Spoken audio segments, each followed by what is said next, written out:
Hi, I'm Jessica Robertson with Wildcraft Permaculture, and we're at the West Lions Food Forest, which is the latest food forest initiative in London, Ontario. A food forest will eventually look sort of like a natural forest, but it won't be as dense. There'll be a lot more light coming through, and all of the plants are selected to be edible or medicinal or useful in some way to us. It's very purposely designed. In a natural forest we have 7 layers, and in a food forest we also have 7 layers. There's an overstory, an understory, a shrub layer, herbaceous layer, root layer, mycelium, and vines. We really tried to select things that are going to be aggressive and take lots of space, like comfrey, and this is also a dynamic accumulator, so it's bringing up lots of nice nutrients, send those nutrients back into the soil and make them available for the trees around.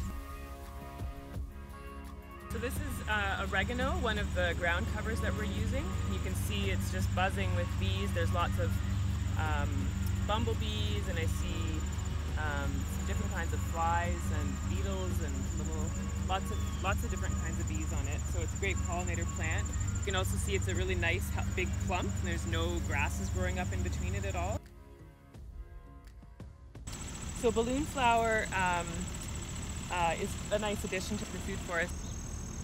The new growth at the tip is edible. This time of year it's already going to seed, so it's past its stage, but earlier in the year you can eat the new growth as it comes, the leaves. Throw it in a salad or cook it like a pot herb.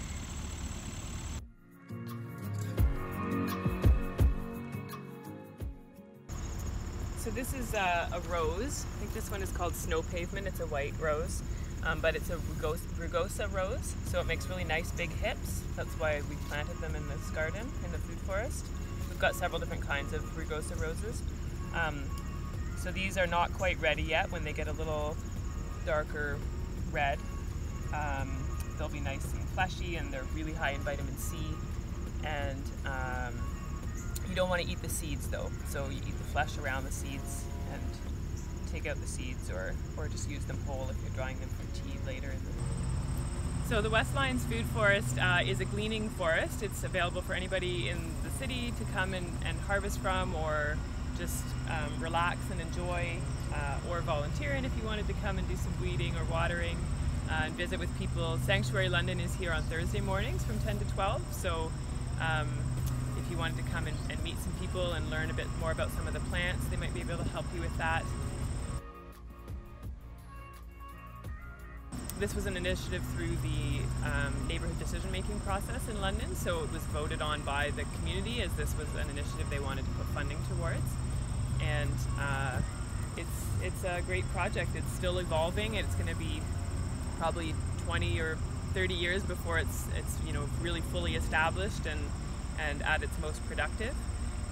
But there's already lots happening, and every year there'll be more coming into production, and come and have a taste.